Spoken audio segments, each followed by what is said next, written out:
En los siglos más oscuros del norte, cuando las costas de Europa vibraban con el rumor del acero y la incertidumbre, surgió un terror que no podía ser detenido ni por murallas ni por rezos. No tenía forma de bestia ni alas de demonio. Avanzaba sobre cascos endurecidos por la escarcha y barbas que olían a sal y muerte. Eran ellos, los navegantes de la tormenta, los hijos del hielo, los hombres que decían servir no a un dios, sino a muchos, todos hambrientos. Y aquellos que escuchaban sus cuernos no tenían tiempo de reaccionar, porque cuando los vikingos descendían de sus barcos, no buscaban solo oro o tierra, buscaban cuerpos que representaban otro mundo, otra fe, otro símbolo que ellos despreciaban. Los cristianos, sorprendidos por un enemigo que no respetaba templos ni cruces, se convertían en presas antes de comprender que el ataque no era saqueo, era cacería. Una cacería impulsada por creencias profundas, por antiguas rivalidades y por el gusto frío de exterminar aquello que sus dioses consideraban débil. Lo que sigue no es mito ni exageración, es la historia cruda de cómo un pueblo entero se convirtió en sombra y cómo los cristianos se convirtieron en su trofeo favorito. Durante generaciones, las tierras cristianas creyeron que la fe bastaba para mantener alejadas las fuerzas del mal, pero el norte tenía otra opinión. Para los vikingos, los cristianos representaban algo más que un enemigo. Simbolizaban fragilidad, sumisión, un tipo de devoción que ellos despreciaban por considerarla demasiado dócil para un mundo gobernado por tormentas. Así comenzó una época en la que aldeas enteras desaparecieron sin dejar rastro.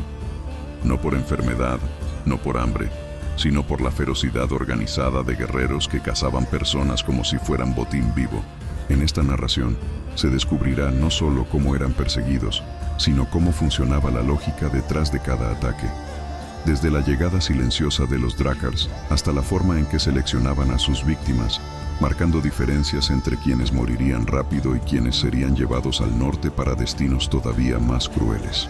Se verá cómo templos enteros ardían mientras los monjes corrían entre sombras sin comprender por qué los dioses de su Biblia no intervenían. Antes de comenzar este recorrido por la oscuridad, suscríbete al canal.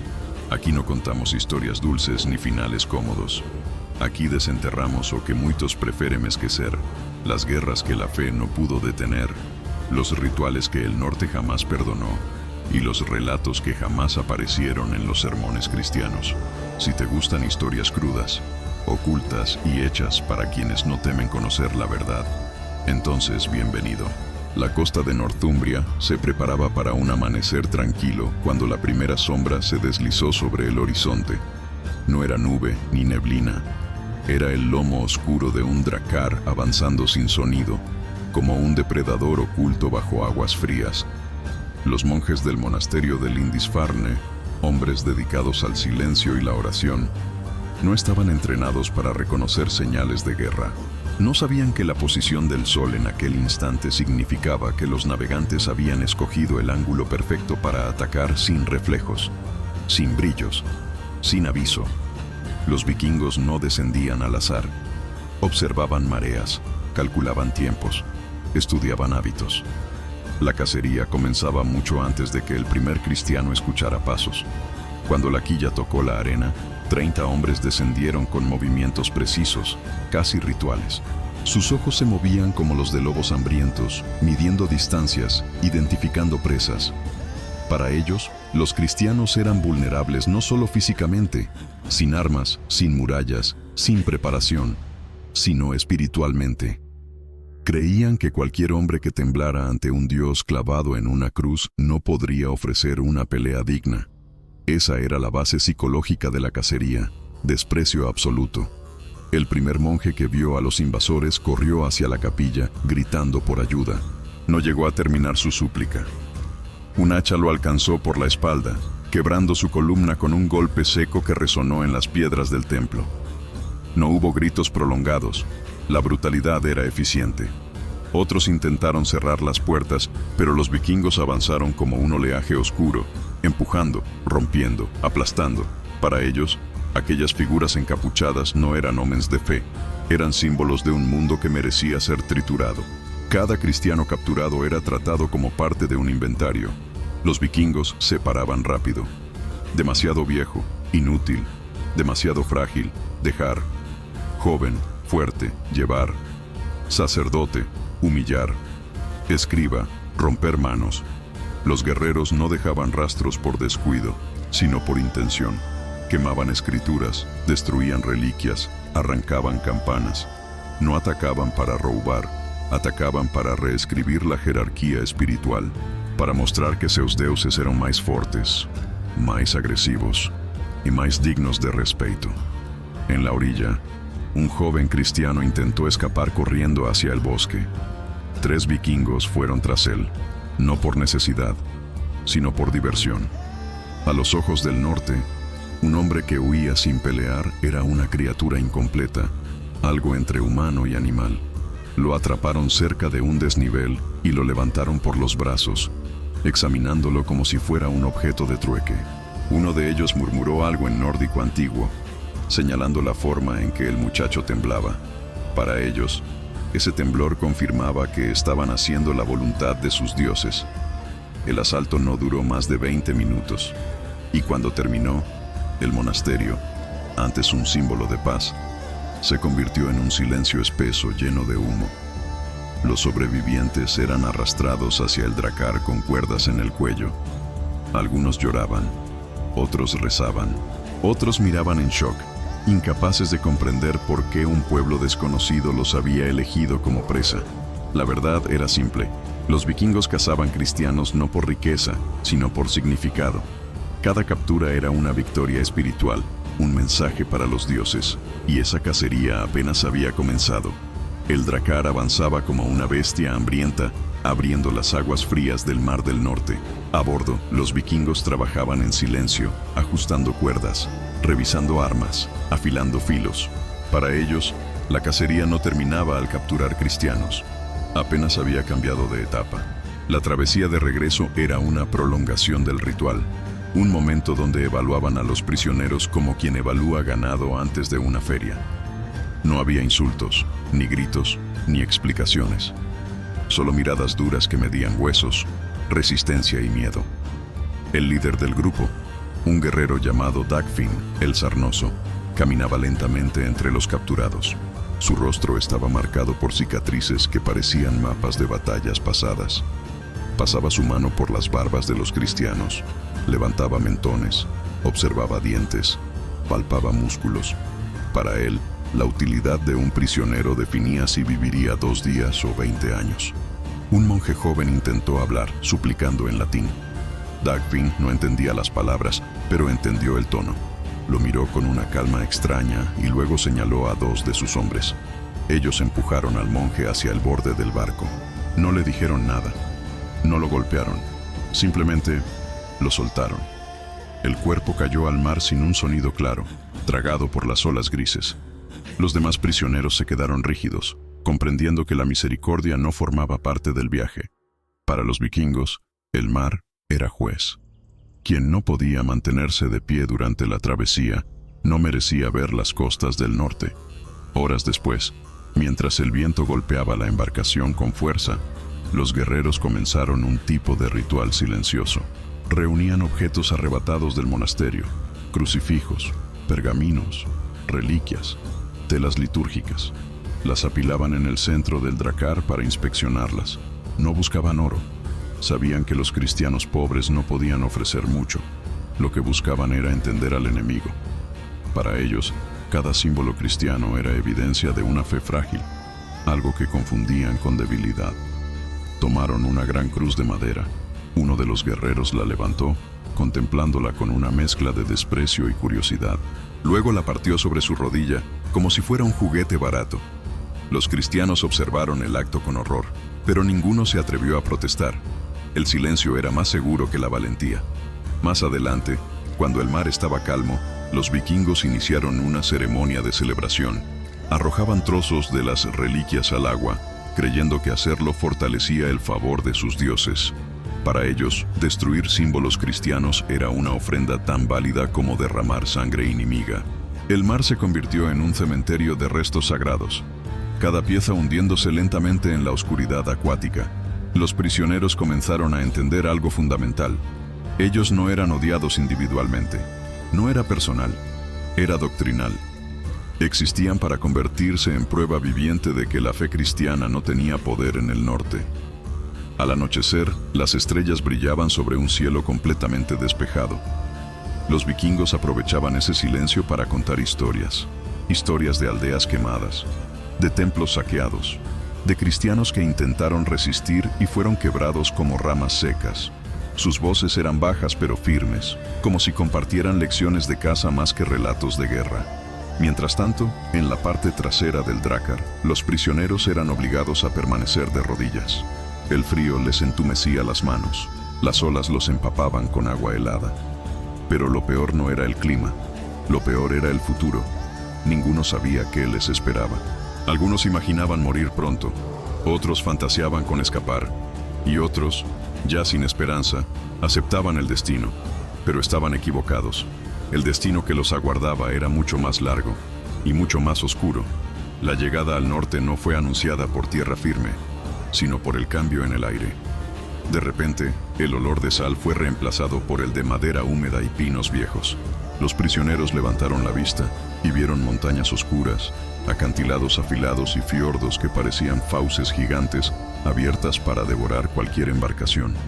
El Drakkar avanzaba con solemnidad, como si el territorio exigiera respeto incluso a sus propios habitantes. Cuando el barco golpeó la orilla, los vikingos descendieron con la misma precisión que en el ataque. No había gritos ni celebraciones estruendosas, solo eficiencia.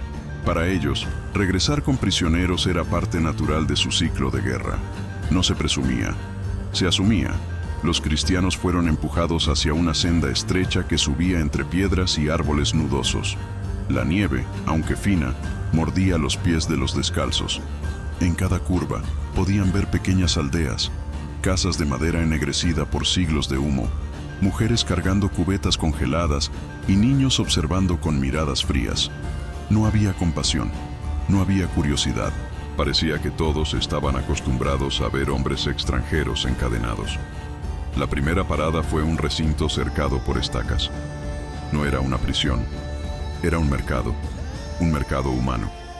Aquí comenzaba la parte más macabra de la cacería, la distribución de los prisioneros. Los líderes del clan se acercaron, examinando a cada cristiano con la misma atención con la que uno examina ganado valioso. Revisaban espalda, manos, articulaciones, ojos. No buscaban belleza ni docilidad, buscaban utilidad. Un hombre con brazos fuertes era reservado para labores pesadas. Uno con mirada inteligente era enviado a los artesanos. Los que mostraban resistencia podían terminar como guardacostas de bajo rango. Los que lloraban demasiado no duraban. Una mujer noruega, de rostro severo y trenza dorada, señaló a uno de los prisioneros. Tenía unos 40 años y la espalda arqueada por los rezos. A los ojos cristianos era un hombre santo. A los ojos del norte era una herramienta inútil. Ella negó con la cabeza, sin valor. El destino del hombre quedó sellado en un instante. Más adelante, un anciano del clan se detuvo frente a un muchacho de unos 20 años. Observó sus manos, sus uñas, sus ojos. Luego palpó su pecho. Afirmó que era fuerte, pero con un tipo de fuerza nerviosa. Útil para las montañas, dijo. El joven fue apartado sin resistencia. El miedo lo sostenía de pie. Mientras los líderes decidían destinos, los guerreros explicaban a los recién capturados las reglas del norte a través de gestos. Obediencia inmediata, silencio constante, trabajo ininterrumpido. Algunos prisioneros lo comprendieron rápido. Otros intentaron protestar. Uno de ellos empujó a un vikingo y gritó en su idioma que no sería esclavo. El vikingo lo observó con calma, tomó una piedra grande y sin rabia, sin emoción, se la arrojó al pecho. El hombre cayó y no volvió a levantarse. En aquel mercado, la vida valía menos que el hierro. Cuando la clasificación terminó, comenzaron los traslados. Los cristianos fueron divididos en grupos y enviados a diferentes destinos. Granjas aisladas, minas escondidas entre montañas, casas de jefes, talleres. No había posibilidad de unión ni de conspiración. La dispersión era estratégica. Sin embargo, el grupo más desafortunado no fue el que terminó en las minas ni en los trabajos pesados. Fue el que terminó en la casa del Seider del clan. El brujo, a los ojos cristianos, un monstruo.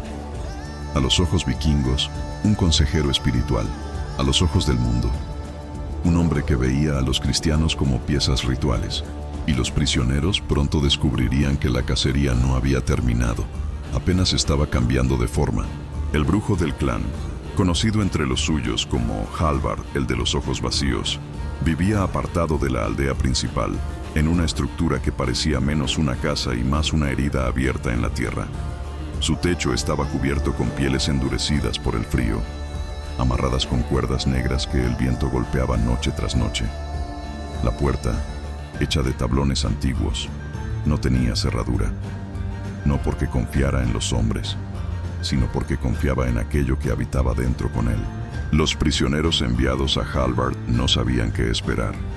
Al principio pensaron que serían sometidos a castigos físicos o interrogatorios, pero cuando la puerta se abrió, se encontraron con algo peor: indiferencia absoluta. Halvard los miró uno por uno con unos ojos tan claros que parecían hechos de hielo. No expresó emoción, no mostró ira, no sonrió. Simplemente los observó como si estuviera mirando frutos que acababa de comprar en un mercado. Dentro de su vivienda, las paredes estaban cubiertas con símbolos pintados con un pigmento oscuro que no revelaba su origen. Había huesos colgando del techo, no huesos humanos, pero tampoco animales comunes. Algunos parecían demasiado largos, otros demasiado curvos, como si pertenecieran a criaturas que ya no existían.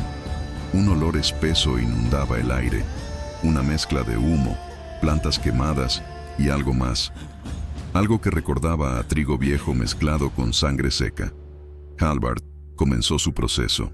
Tomaba a cada cristiano por el mentón, levantaba su rostro y lo examinaba. No buscaba fuerza física, buscaba rupturas, como él las llamaba. Para él, cada persona cargaba un tipo distinto de fragilidad espiritual.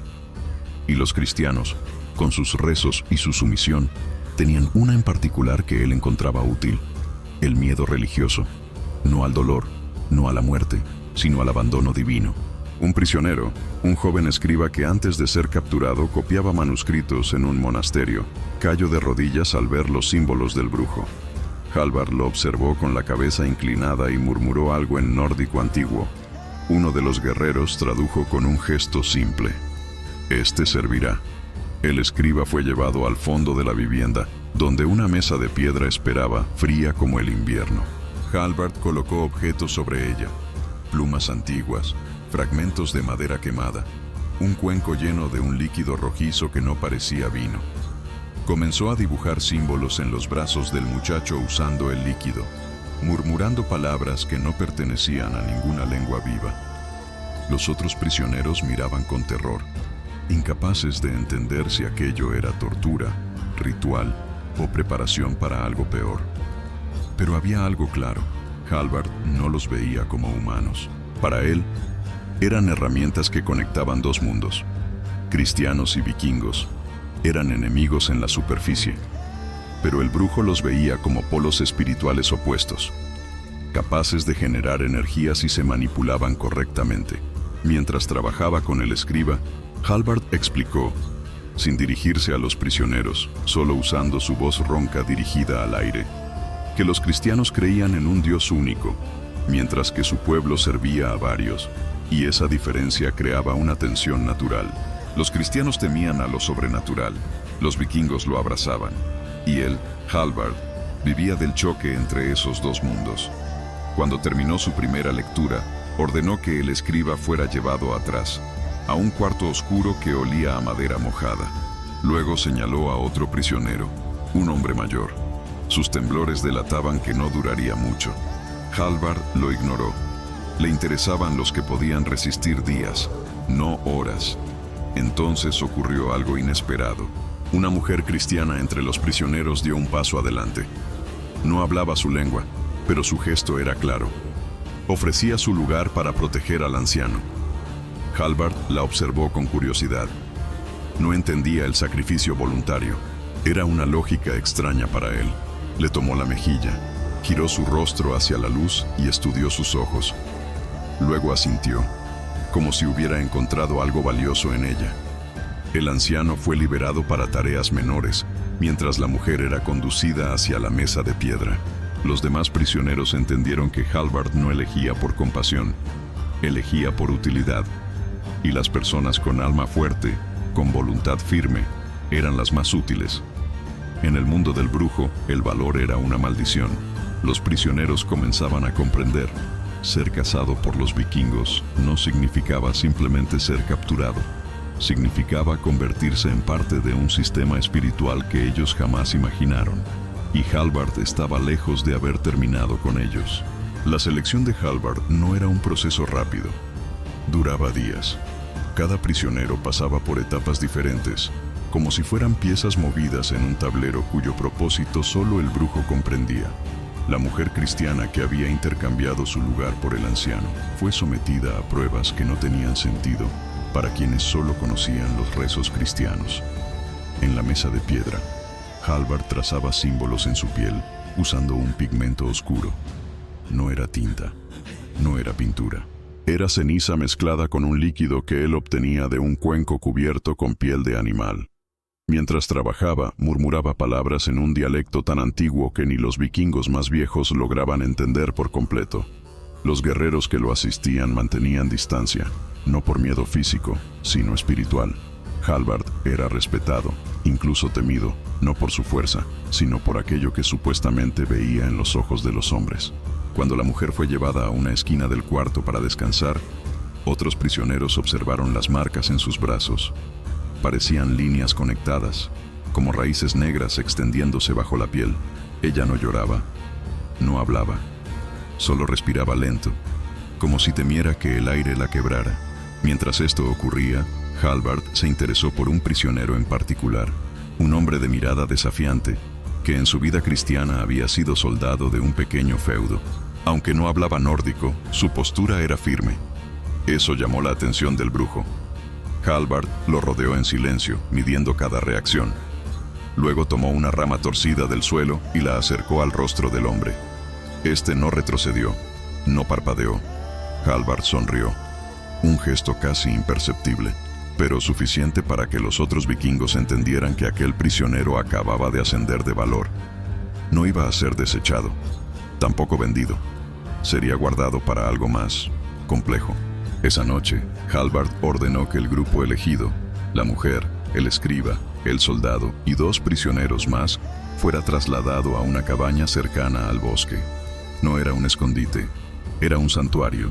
El techo estaba cubierto por pieles negras y el interior estaba iluminado por antorchas que emitían un humo espeso y rojizo. El aire ardía en la garganta. Dentro, Hallvard comenzó un ritual silencioso. Los prisioneros estaban amarrados a postes, no con cuerdas comunes, sino con fibras endurecidas que parecían más hueso que cuerda. El brujo movía objetos alrededor de ellos, piedras talladas, runas inscritas en madera y pequeñas figuras que parecían representar criaturas mitad humanas, mitad animales.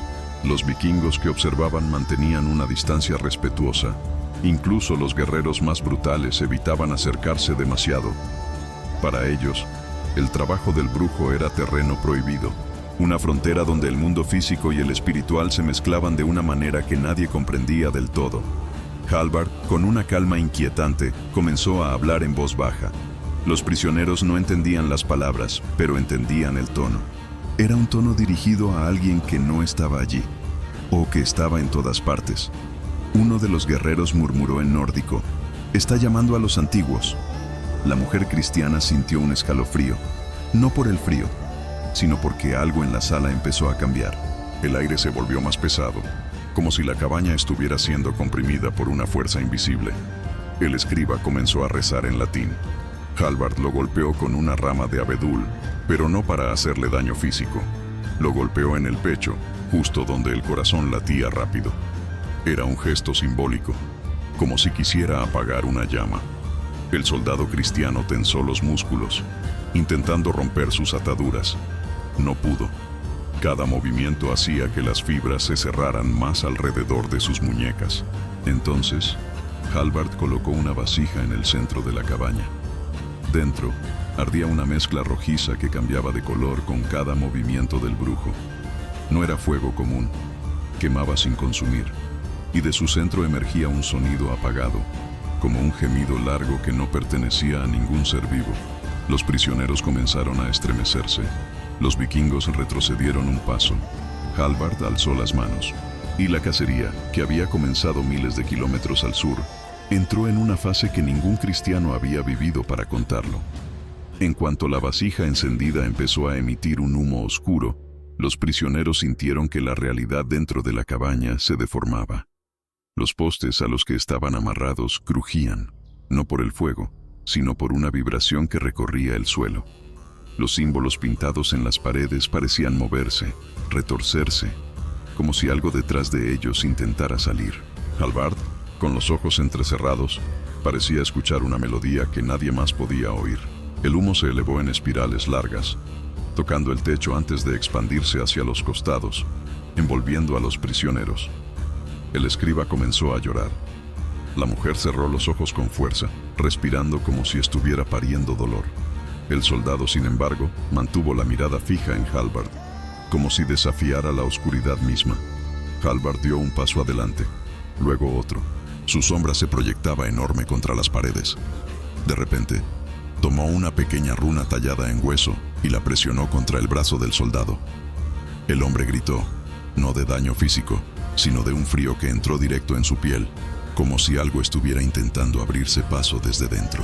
El brujo murmuró algo en nórdico antiguo. Los guerreros, tensos, intercambiaron miradas. No entendían la lengua que Hallvard usaba en los rituales más antiguos, pero sabían reconocer un cambio. Esa noche, Hallvard no estaba intentando leer almas ni manipular miedos. Estaba intentando despertar. La vasija vibró, emitiendo un sonido gutural que parecía un latido. La madera de las paredes se expandió y contrajo como si respirara. Los prisioneros lloraban, pero sus voces eran pequeñas comparadas con el rugido bajo que llenaba la sala. Entonces la neblina tomó forma. Primero, un contorno. Luego, una figura. Después, una presencia. Nada humano, nada animal. Algo entre ambos. Un cuerpo nebuloso, columnas retorcidas que parecían brazos. Una sombra sin rostro, pero con una intención clara. Los prisioneros no tenían palabras para describir aquello, pero los vikingos sí. Jarnbetter, murmuró uno. Un espíritu de hierro. Hallvard sonrió por primera vez. La figura avanzó un paso, dejando una estela de oscuridad. Su forma no tocaba el suelo. Deslizaba, como si la gravedad no fuera suficiente para detenerla. El soldado intentó gritar, pero su voz se ahogó. La mujer sintió la piel de los brazos arder bajo las marcas recién dibujadas. El escriba empezó a recitar oraciones bajo el llanto, pero su voz temblaba tanto que ni él mismo entendía sus palabras. Hallvard levantó ambas manos y gritó un comando corto. La entidad se detuvo. El brujo hablaba con ella, no con temor, no con súplica, con autoridad. Para los cristianos, aquello era imposible. Para los vikingos, era la demostración de que sus dioses no estaban en el cielo observando pasivamente. Caminaban entre ellos, arrastrándose por las sombras, devorando miedo y obedeciendo a quienes sabían llamarlos correctamente. La figura giró la cabeza de forma artificial, como si estuviera analizando a los prisioneros. Su presencia no quemaba, congelaba. Las lágrimas se convertían en cristales diminutos sobre los rostros de los capturados. El aire sabía a hierro. Hallvard señaló al escriba. La entidad se acercó. El joven cristiano gritó. Intentó retroceder, pero las ataduras no cedieron. La criatura lo envolvió en sombra, atravesando su piel como si fuera humo atravesando agua. Su cuerpo no tembló, no sangró, no se rompió. Lo que ocurrió fue peor. El escriba dejó de ver, dejó de oír, dejó de entender. Su mente fue arrancada de su propio cuerpo y dejada en un lugar donde no había luz ni tiempo. Cuando la entidad retrocedió, el escriba seguía vivo, pero no estaba allí. Era un cascarón vacío. La cabaña entera quedó en silencio. Los vikingos estaban horrorizados, pero fascinados. Los prisioneros, aterrados. Hallvard, satisfecho. El brujo había demostrado que la cacería no terminaba con sangre. El alma también era un trofeo. Y esa noche, el espíritu no había sido llamado para matar. Había sido llamado para seleccionar. La cacería había adquirido una nueva dimensión. Ya no bastaba con saquear o sacrificar. Había que extraer el sentido mismo de la víctima. Hallvard, satisfecho con la prueba, propuso a los jefes un uso mayor: emplear lo que despertaba para someter pueblos enteros sin necesidad de fuego. Si un espíritu podía arrancar la voluntad de un escriba, si podía convertir un hombre en un cascarón, entonces el mensaje que llegaría al corazón de las aldeas sería más eficaz que cualquier hoguera. La propuesta no fue discutida en largas asambleas.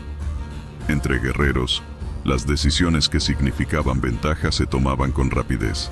Dagfinn y los demás jefes asintieron con rostros duros. Había que convertir ese terror en arma estratégica. Las expediciones dejarían de ser solo incursiones por botín. Serían demostraciones rituales, exhibiciones de poder que obligaran a otros pueblos a someterse sin pelear. El primer objetivo fue elegido con cuidado: una villa fortificada en la costa, con una iglesia de piedra y una campana que resonaba a kilómetros. Un símbolo claro, un foco perfecto para el mensaje. No se buscó aniquilar a todos sus hombres, se buscó quebrar la columna vertebral del pueblo, su fe. La noche del ataque fue diseñadamente cruda.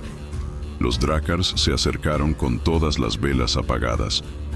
Los hombres flotaron en silencio hasta la orilla, donde una pequeña fuerza se separó para asaltar la torre de la iglesia. No era el objetivo matar todo. Era el objetivo mostrar que hasta la casa de Dios podía ser profanada y que la protección prometida por la cruz era frágil. Los primeros en entrar fueron los que siempre entraban: guerreros jóvenes, ojos enrojecidos por la sed de reconocimiento. Forzaron la puerta, derribaron bancos y arrancaron estandartes. La campana fue colgada en el pescante del drakkar como trofeo.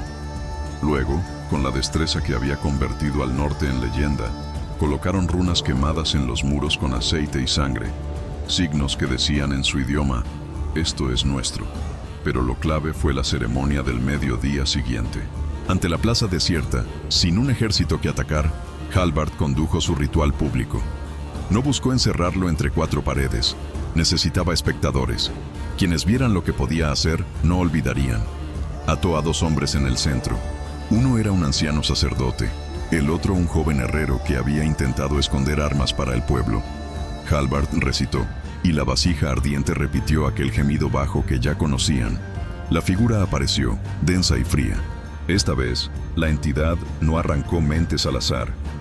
Dirigió su atención a la plaza, a las ventanas donde las familias miraban desde escondites. La reacción fue inmediata. Quienes habían sobrevivido a asaltos sabían que el horror frente a sus ojos tenía un precio. Algunos gritaron, otros vomitaron. Varios cayeron de rodillas, implorando perdón por ofensas que no entendían. El mensaje se transmitió con brutal simplicidad. La protección de la cruz no impedía que un espíritu caminara y señalara a quien debía desaparecer, y el poder de aquel pueblo del norte no era solo metálico, sino espiritual. Después de la demostración, los vikingos retiraron solo a quienes les interesaban. Otros fueron dejados vivos con el recuerdo clavado en la piel. Marcas en los postes, símbolos prendidos a las puertas, la campana de la iglesia llevada como prueba. Las conversaciones en salones y mercados cambiaron. La gente ya no discutía si defenderse, discutía cómo pagar tributo, cómo ponerse a salvo. Para Hallvard, la explotación espiritual era apenas el inicio. Empezó a planear viajes más complejos, llevar prisioneros que habían sido tocados por la entidad a otras aldeas como prueba tangible. Mostrar a un sacerdote convertido en silencio, a un artesano que ya no podía trabajar, equivalía a un tratado de rendición tácita. Si la fe podía quebrarse con presencias, entonces el norte estaba construyendo un imperio sin guerra directa. Miedo suficiente para que los pueblos prefirieran doblar la rodilla. Pero el experimento trajo también consecuencias inesperadas. No todos los espíritus obedecían por completo. Algunas visiones se volvieron insistentes, más allá del control del brujo. En una aldea, Una sombra que Halvard había convocado quedó merodeando en los bosques cercanos. Animales murieron sin razón. Pozos se enturbiaron. Niños dejaron de jugar en estaciones enteras. La presencia, una vez liberada, exigía su propia cosecha. Halvard comprendió que el poder que empleaba era caprichoso. Alimentarlo siempre implicaba un precio que el clan debía aceptar pagar. Dagfinn lo discutió en voz baja con otros jefes. La estrategia de terror funcionaba. Aldeas pagaban tributo, líderes pactaban silencio, comerciantes preferían el camino seguro hacia los mercados del norte. Pero la frontera entre control y contagio era delgada. El brujo advertía que cada exposición añadía más hambre a la presencia, y el hambre, si no se apaciguaba, podía volverse imposible de domar. La cacería había cambiado. Ahora no era solo combate, era administración de un poder que mordía. Los vikingos, que habían vivido con el latido del acero, empezaban a sentir el latido de algo más antiguo. Una bestia espiritual que podía devorarlos igual que devoraba a los capturados. Y en el fondo, los prisioneros comprendían otra verdad. La víctima sobreviviente que regresaba a su aldea con la sombra adherida ya no era solo un sobreviviente. Era un mensajero, portador de miedo y de un contrato impuesto. Porque la cacería del norte, refinada por Halvard y Dagfinn, había aprendido que la sumisión podía conseguirse sin matar a todos. El terror, administrado con astucia, valía más que cualquier espada. La reacción en las tierras cristianas fue lenta pero implacable. Al principio, los relatos sobre sombras que elegían se tomaron como superstición. Historias de aldeanos que querían explicar pérdidas. Leyendas que crecían en las tabernas para asustar a niños. Pero la repetición de patrones, campanas robadas, sacerdotes mudos, mercaderes que huían de rutas que antes eran seguras, alimentó un rumor que no se podía disipar con sermones. Los reyes y señores que recibieron los informes actuaron de formas distintas. Algunos enviaron ejércitos con la esperanza de detener la amenaza por la fuerza. Otros optaron por pagar tributo temporal, comprar un silencio que les diera tiempo. Ninguna respuesta era perfecta. Los vikingos habían comprendido que la fragmentación política del continente era su aliada. Un poco de terror, un mensaje simbólico, y la región cambiaba su mapa económico sin una campaña militar prolongada. En una ciudad portuaria donde la iglesia había sido profanada, un obispo decidió actuar diferente. En lugar de reforzar murallas, convocó a hombres de influencia para organizar una respuesta duplicada, fortificar y estudiar. Se pidieron cronistas, se ordenaron vigilias, y se comenzó a compilar información sobre los ataques. Los relatos se convirtieron en datos. Hora de llegada, tipo de ritual, palabras pronunciadas por los cautivos, objetos tomados. La idea era simple pero ambiciosa. Convertir el miedo en conocimiento y, con ello, en defensa. Ese trabajo trajo resultados discretos pero valiosos. Un grupo de matices descubrió que las runas que dejaban los atacantes eran anteriores a la llegada de Halvard. Reutilizaban símbolos antiguos, combinados con humores y pigmentos que no eran comunes en su contexto. Había un patrón en la disposición de las marcas, una señal clara de que el brujo no actuaba solo. Su método obedecía tradiciones cuya comprensión requería tiempo. Los estudiosos y monjes empezaron a compilar una red de saber que cruzaba órdenes y oficios. Los comerciantes que regresaban con historias aportaban nombres, descripciones y rutas. El conocimiento, que antes había sido local y esparcido, se unió como una red frustrada por la distancia. Mientras los cristianos organizaban su contrainteligencia, los vikingos reorganizaban su comercio. Los caminos que antes eran peligrosos, ahora se convertían en corredores lucrativos bajo protección del clan, que cobraba tasas a quien necesitara cruzarlos. El terror se mercantilizaba. Quien podía pagar, vivía. Quien no, desaparecía. La frontera económica se volvió otro campo de guerra. En ese ambiente surgió una voz inesperada dentro del norte. Una mujer, no guerrera, sino comerciante, advirtió a los jefes que su estrategia tenía límites. Ella hablaba de mercados que se cerraban y de socios que preferían pactos con otros reinos. El comercio, dijo, no sobrevivía cuando la reputación del norte se transformaba en maldición. Sus palabras eran prácticas. El clan podía sostener expediciones, Pero si todos los puertos cerraban, la riqueza también se agotaría. Dagfinn la escuchó con atención. El beneficio era claro: víctimas, tributos, esclavos. Pero la comerciante percibía una línea que el brujo y los guerreros no siempre veían. El debate se volvió evidente en reuniones nocturnas. Hallvard, por su parte, defendía la continuidad del uso ritual. La presencia era un recurso. Domarla, decía, no es renunciar a su hambre, es administrarla. Sus manos se movían y hablaba de técnicas antiguas, de ofrendas medidas, de tiempos de reposo para la sombra. Sus rivales argumentaban que tales prácticas eran riesgosas. El poder espiritual es corrosivo y no respeta acuerdos humanos por mucho que se intenten diseñar. Mientras tanto, algunos prisioneros eran usados precisamente como moneda para negociar. Un sacerdote silenciado era llevado a la plaza de un pueblo vecino con un aviso: ríndanse o sufran igual destino. En otros pueblos, líderes locales, temiendo por sus familias, oferían tributos provisionales: ganado, grano, mujeres para el trabajo. Los vikingos aceptaban y marchaban, dejando el mensaje vivo. Pero no todos cayeron ante el terror. En los bosques interiores, grupos de hombres y mujeres comenzaron a reunirse en secreto. Eran forajidos, granjeros, algunos soldados desterrados. Su motivación era simple: sobrevivir. Aprendieron a evitar rutas, a escuchar señales del mar, a esconder campamentos lejos de la vista. Con el tiempo, esos pequeños núcleos se convirtieron en células de resistencia. No tenían armas para enfrentar a los Drakars, pero sí conocimiento del terreno. Atacaban de noche, cortaban cuerdas de embarcaciones que dormían en la orilla, robaban provisiones y dejaban marcas de advertencia entre los árboles para confundir a los vikingos. Los soldados del norte, acostumbrados a la pesca de presas grandes, empezaron a sentir la molestia. Pequeños ataques, saboteos y noches sin dormir alteraban su sistema. Además, la resistencia añadía una variable peligrosa. Los prisioneros que antes tranquilamente eran utilizados como prueba, ahora podían volverse peligrosos refugios de información. Un prisionero que escapaba y regresaba a su pueblo con detalles del brujo o de rutas del clan se convertía en un informante invaluable.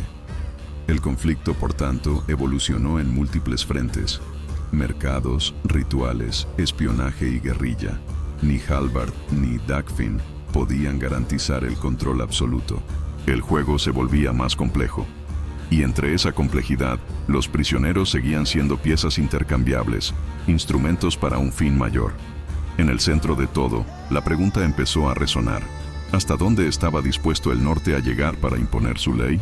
¿Y cuánto pagaría, como clan, por sostener un poder que ya no solo devoraba cuerpos, sino almas y economías? La resistencia que nacía en los bosques no se organizó de la noche a la mañana. Fue un proceso torpe y lento, alimentado por la rabia, la desesperación y la astucia de quienes conocían cada recodo del terreno. Al principio, los grupos eran pequeños: 3, 5, 10 personas que se reunían en cuevas, que compartían pan duro y noticias. Pero la crueldad de la cacería actuó como pegamento. Quien perdía a un hermano o a una mujer se unía al grupo, y en pocas estaciones la red creció. Uno de los líderes, un hombre llamado Aldred, que había sido herrero antes de perder su familia, se volvió el núcleo de una célula que operaba cerca de un fiordo que los vikingos solían usar como ruta de escape. Aldred sabía de astucia y fuego lento. No confiaba en ataques directos. Su estrategia, más efectiva por ser simple, consistía en minar, cortar sogas en largos de Drakars, colocar trampas camufladas en las rutas de desembarque, hacer señales falsas de humo en puntos alejados para desviar patrullas. El objetivo no era presumir de fuerza, sino clausurar la comodidad con que los invasores tomaban su territorio. La primera gran acción coordinada fue un sabotaje nocturno que dejó fuera de servicio 2 naves durante semanas. Los vikingos despertaron con la sorpresa de ver sus quillas dañadas por cortes limpios y discretos, y sin la posibilidad de navegar hasta el siguiente mercado. La pérdida de barcos no solo alteró su logística, mordió el orgullo de un clan que se definía por la movilidad y la impunidad. Dagfinn respondió con ira, enviando destacamentos que patrullaban con más frecuencia, pero el costo en hombres y en tensión aumentó. Mientras la resistencia ganaba pequeños éxitos tácticos, también aprendía a explotar las fisuras en la estrategia vikinga.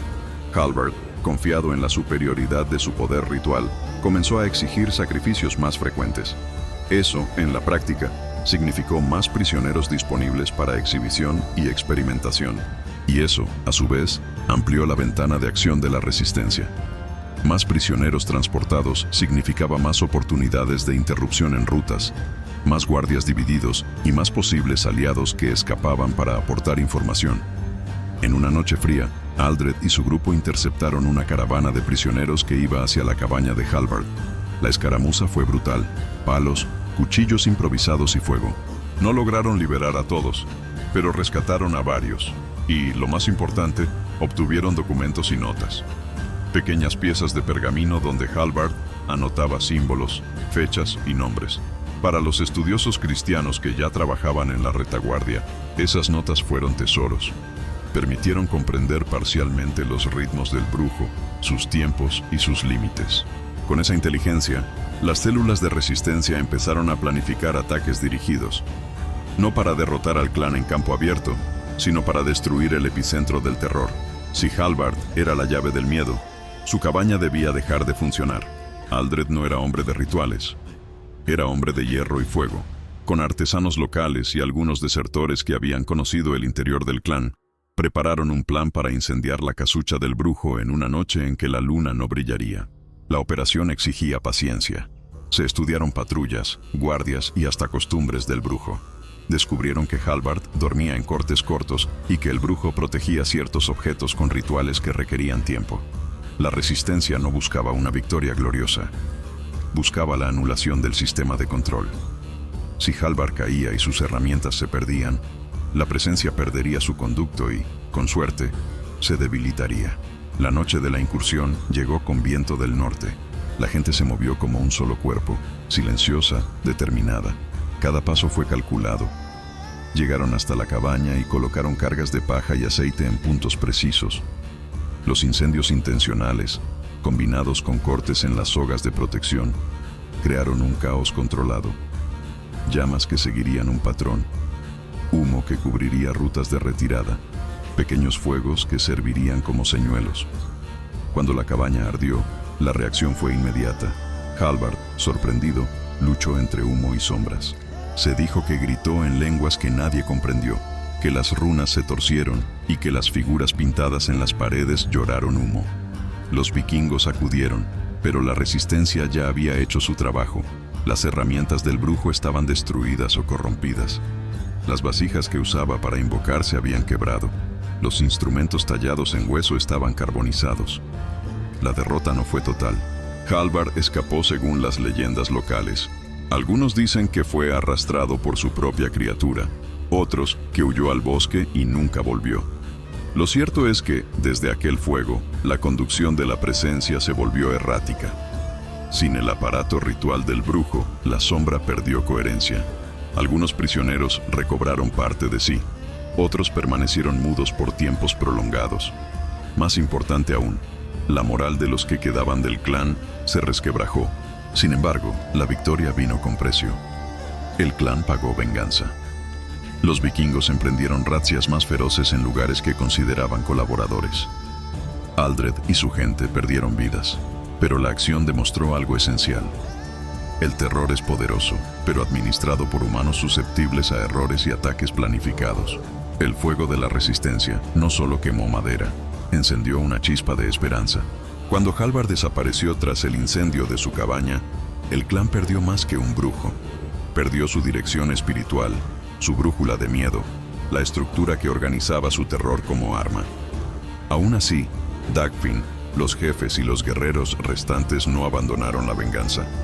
El golpe de la resistencia había herido su orgullo, y los vikingos, acostumbrados a dominar mediante precisión y brutalidad, ahora actuaban desde la rabia. En las semanas siguientes, la región sintió la huella de ese furor. Las aldeas cercanas escucharon pasos pesados en los bosques, columnas de humo que no correspondían a campos incendiados por agricultores y el eco de cuernos que no anunciaban comercio sino represalia. Pero algo había cambiado profundamente. La cacería ya no era una maquinaria perfecta, Sin Halvard para guiar el pacto, sin sus señales, sin sus cánticos calibrados, la sombra espiritual dejó de obedecer. El primer indicio llegó durante un ataque a un caserío fortificado. Los vikingos avanzaron con disciplina, derribando cercas y puertas. Pero al intentar ejecutar un ritual menor, uno que antes habría servido para doblegar voluntades, la presencia apareció demasiado pronto, desgarrada, sin forma clara. La neblina roja se derramó por el suelo sin dirección, como si buscara un huésped y al mismo tiempo lo rechazara.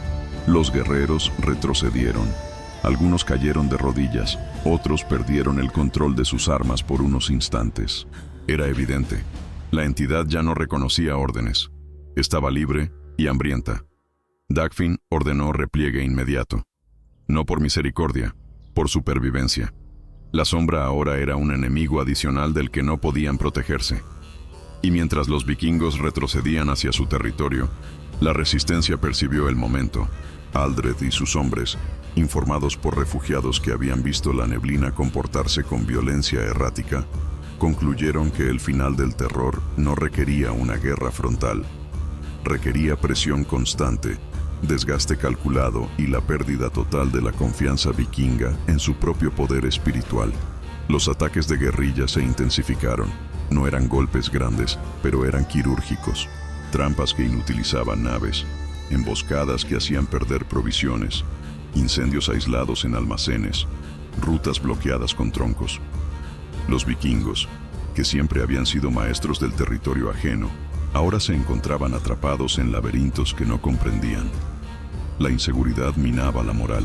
Guerreros experimentados discutían, algunos desertaban, otros acusaban a Dagfinn de haber permitido que Halvard jugara con fuerzas imposibles de domesticar. En medio de ese caos, la sombra, sin dueño, sin estructura, sin ritual, comenzó a actuar por instinto.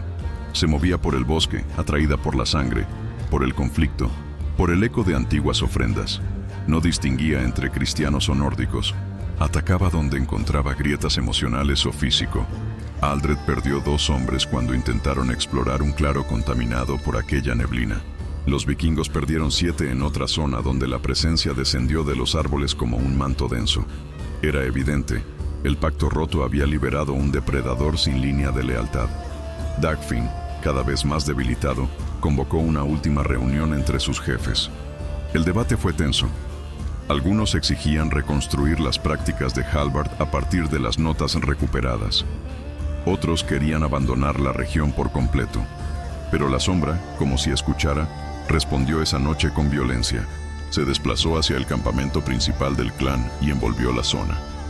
Los hombres despertaron ahogados por la densidad de la neblina roja.